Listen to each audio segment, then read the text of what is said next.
नमस्कार दोस्तों, मैं प्रिंस कुमार स्वागत करता हूं आप सभी का अपने YouTube चैनल ज्ञान अमृत पर। दोस्तों, जैसा कि पूर्व के वीडियो में हमने समावेशी शिक्षा के अर्थ, परिभाषा और उद्देश्यों को जाना था, आज उसी कड़ी को आगे बढ़ाते हुए हम बात करते हैं विशिष्ट बालक के अर्थ, परिभाषा और विशेषताओं के विषय पर। तो आइए दोस्तों, हम अपने विषय की शुरुआत करते हैं और जानते हैं कि विशिष्ट बालक या स्पेशल चाइल्ड कौन होते हैं। दोस्तों, स्पेशल चाइल्ड या विशिष्ट बालक के बारे में जब हम सुनते हैं तो हमारे मन में जो विचार आता है वह विकलांग, दिव्यांग या एबनॉर्मल शब्द से जुड़ा होता है। पर क्या सिर्फ यही बालक विशिष्ट बालक कहलाते हैं? शायद नहीं। तो आखिर ये विशिष्ट बालक हैं कौन? तो दोस्तों, जब से यह सृष्टि बनी है तब से आज तक इसकी यह विशेषता रही है कि कोई भी दो प्राणी एक जैसे नहीं हैं। न तो उनका रंग रूप ही एक जैसा होता है, न ही व्यवहार और न ही शिक्षा। यहाँ तक कि जो बालक जुड़वा होते हैं उनमें भी बहुत अंतर पाया जाता है। बाल विकास या चाइल्ड डेवलपमेंट ने बालक के दो प्रकार माने हैं। सामान्य बालक का अर्थ ऐसे बालक से है जो पूरी तरह से स्वस्थ हैं एवं सामान्य जीवन जीते हैं, जबकि सामान्य बालकों को छोड़कर शेष सभी बालक विशिष्ट बालक या स्पेशल चाइल्ड कहलाते हैं।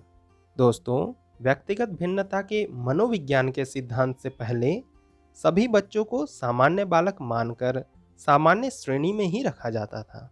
केवल ऐसे बच्चे जो सामान्य से अत्यधिक भिन्न थे उन्हें असामान्य या एबनॉर्मल माना जाता था।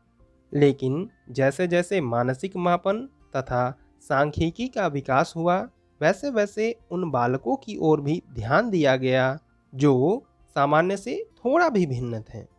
दोस्तों, विशिष्ट बालक कौन होते हैं, इसे समझने के लिए एक ग्राफ का सहारा लेते हैं। वैज्ञानिकों ने विशिष्ट बालक को समझने के लिए एक कर्व ग्राफ बनाया जो कुछ इस प्रकार का दिखता है।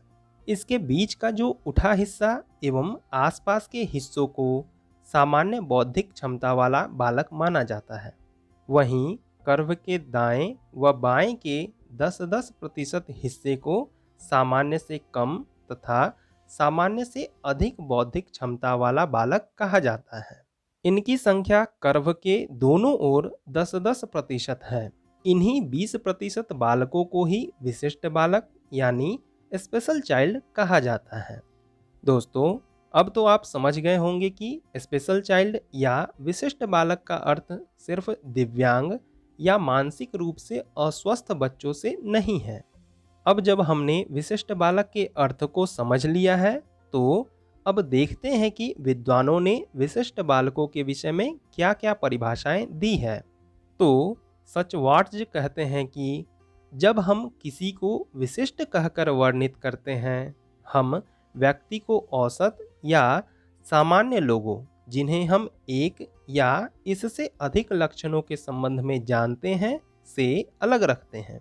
सचवाट्ज के कहने का अर्थ यह है कि जब हम किसी बालक को विशिष्ट कहते हैं तो इसका अर्थ है कि वह बालक सामान्य या औसत बालक जिन्हें हम जानते हैं उससे भिन्न है, अलग है।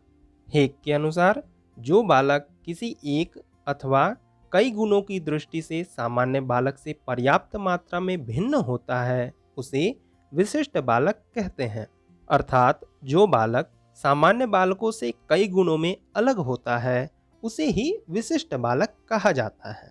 टेलफोर्ड एवं शावर के शब्दों में कहें तो विशिष्ट बालकों से तात्पर्य उन बालकों से है जो सामान्य बालकों से शारीरिक, मानसिक, संवेगात्मक अथवा सामाजिक लक्षणों में इतने अधिक भिन्न होते हैं कि उनकी योग्यताओं के अनुसार उनके अधिकतम विकास के लिए विशेष सामाजिक एवं शैक्षिक सेवाओं की आवश्यकता होती है।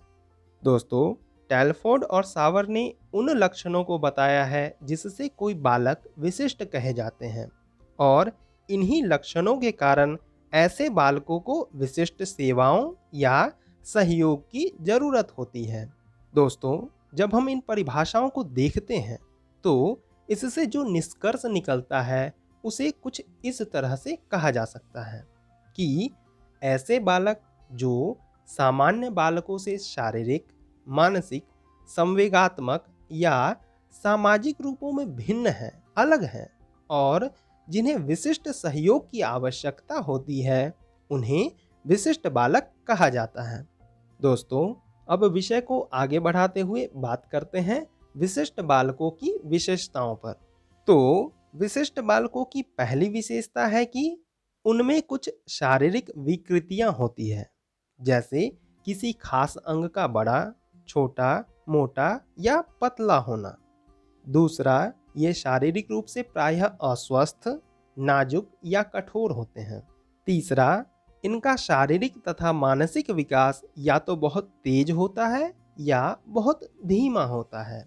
चौथा, ये अपने दोस्तों के साथ अपनी विशिष्टता के कारण प्रायः समायोजन नहीं कर पाते हैं या उनसे घुल मिल नहीं पाते हैं। पांचवा, इनका IQ यानी बुद्धि लब्धि 0 से 30 तक या 130 से अधिक होती है। छठा, ये कक्षा में बताई गई बातों को या तो बहुत जल्दी सीख जाते हैं या बहुत समझाने पर भी नहीं सीख पाते हैं। सातवां, इनकी शैक्षिक उपलब्धि या तो बहुत शानदार होती है, जिससे इनकी गिनती प्रतिभाशाली छात्रों में होती है, या ये शैक्षिक दृष्टि से बहुत कमजोर होते हैं, जिससे इन्हें असफलता का सामना करना पड़ता है। आठवां, ये प्रायः अंतःमुखी यानी इंट्रोवर्ट होते हैं, जिससे ये अकेले में रहना अधिक पसंद करते हैं। नवां, ये या तो अति आशावादी होते हैं या घोर निराशावादी होते हैं, जिससे ये जीवन को व्यावहारिक रूप से नहीं जी पाते हैं। 10वां, ऐसे बालक प्रायः अपने संवेगों पर नियंत्रण नहीं रख पाते हैं, यानी घृणा, प्रेम, गुस्सा आदि या तो बहुत कम करते हैं या बहुत अधिक करते हैं। तो दोस्तों, आशा करता हूं कि आपने विशिष्ट बालक के कॉन्सेप्ट को अच्छी तरह से समझ लिया होगा। तो इस प्रकार हमारा आज का यह विषय यहीं समाप्त होता है। आपको हमारा आज का यह विषय कैसा लगा, कृपया कमेंट में ज़रूर बताएं। तो फिर शीघ्र ही मिलते हैं एक नए विषय के साथ। तब तक के लिए नमस्कार, धन्यवाद।